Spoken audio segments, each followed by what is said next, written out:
Friend, আমি Swapna. Welcome to Swapna চুটকি। এই গরমে কি আর ভালো লাগে? উফ, প্রচন্ড গরম। এই গরমে আর সহ্য হচ্ছে না। দুপুরবেলা হলেই যেন মনে হয় কি খাই কি খাই, খেতে পাচ্ছি না। আর সেই গরমকালে পাতে যদি একটু টক টক থাকে কেমন লাগে? ভালো লাগে তো? হ্যাঁ, আমার তো খুব ভালো লাগে। তোমাদের কেমন লাগে? তাই আজকে নিয়ে এসেছি একটা আমশোলের রেসিপি। এটা যদিও আমার পছন্দ নয়, আমার বর মশাই খুব কদিন ধরে বলে যাচ্ছিল যে আমশোল খাবো আমশোল খাবো। তাই বাজার থেকে একটা বড় দেখে শোল মাছ কিনে এনেছে, আর গাছের আম তো আমাদের আছেই। তাই দিয়ে বানিয়ে ফেললাম বাড়িতে আমশোল। আর আমশোলটা আমি কিভাবে বানালাম চলো তোমাদের দেখাই। দেখো বন্ধুরা, আমশোল করার জন্য কিন্তু প্রথমেই লাগবে একটা শোল মাছ। আর এই শোল মাছ আমাদের নেওয়া হয়ে গেছে, আর শোল মাছটা কিন্তু একদম নড়াচড়া করছে, মানেই বুঝতে পারছো একদম কত টাটকা শোল মাছটা। সবেই ধরা হয়েছে এরকম একটা শোল মাছ বাজার থেকে আমার বরমশাই কিনে এনেছে। তো কিনে আনার পরে আমরা কিন্তু সঙ্গে সঙ্গে এটা কাটিনি, কিছুক্ষণ রেখে দিয়েছিলাম ওর ভিতরে একটা দড়ি বেঁধে ওর মুখের কাছে, যাতে খুশি ওই দড়িটা ধরে একটু খেলাও করে নিল। কিছুক্ষণ খেলা করে নেওয়ার পরে শোল মাছটা তারপরে কাটতে নিয়ে যাওয়া হলো। দেখতে পাচ্ছ শোল মাছটা তো প্রচুর স্লিপ করে কাটতে গেলে, তাই একটু ছাই মাখিয়ে নেওয়া হচ্ছিল শোল মাছটায়, যাতে এরকম স্লিপ না করে, কারণ স্লিপ করলে হাতটাও কেটে যাওয়ার চান্স থাকে আর মাছ কাটতে ভীষণ অসুবিধা হয়। তো দেখো, আর এই যে আমশোলের রেসিপিটা আজকের হবে না, এই আমশোলের রেসিপিটা কারা কারা ট্রাই করেছো বাড়িতে তারা একটু আমাকে কমেন্ট করে জানিও। আমি তো এই প্রথম ট্রাই করব, তা আমি এর আগে কখনো আমশোলের রেসিপি রান্না করিনি। তো বরমশাইয়ের আবদার অনেক দিন ধরেই বলে যাচ্ছিল যে এই গরমে আর পারা যাচ্ছে না, একটু আমশোল খাওয়ার ইচ্ছে হচ্ছে। আর গাছে তো আম আছেই, তাই বাজার থেকে শোল মাছ এনে হাজির হয়েছে। দেখতে পাচ্ছ বেশ অনেকগুলোই পিস হয়েছে শোল মাছটাই। তো দেখো আমাদের কাটা কিন্তু প্রায় কমপ্লিট হয়ে গেছে।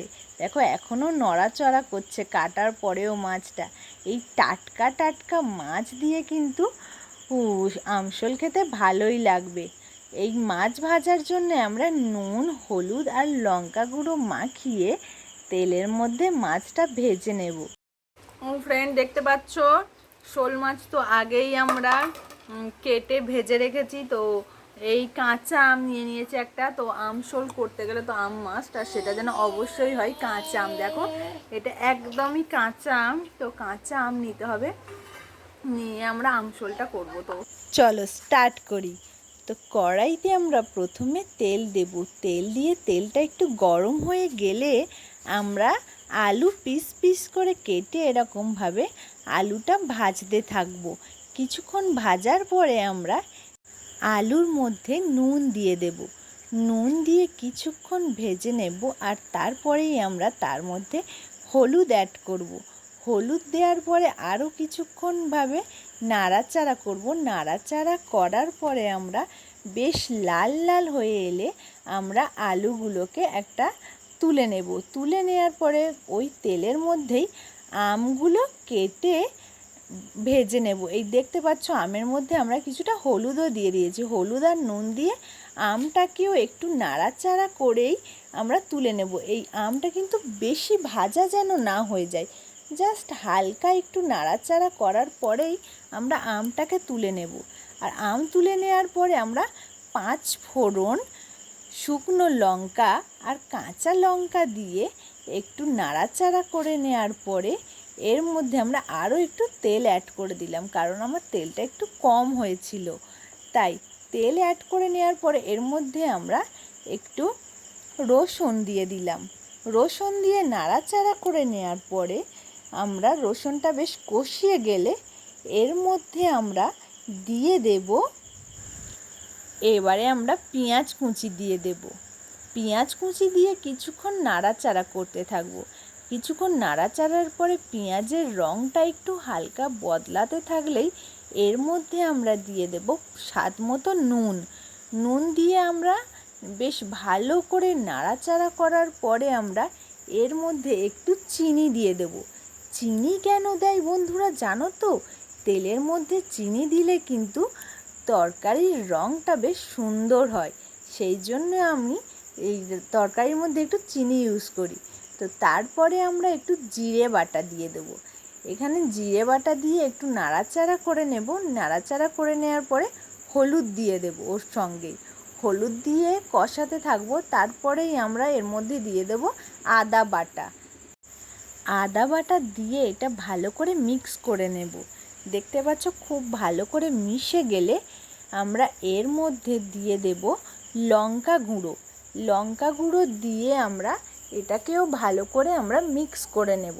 আর তারপরে আমরা এই যে জলটা দিচ্ছি এটা কিন্তু বন্ধুরা দুধ নয়, এটা সর্ষের একটু জল মিশিয়ে নিলাম যাতে কড়াইতে ধরে না যায়। আর এরপরেই আমরা ভাজা আলুগুলো তুলে দেব এর মধ্যে।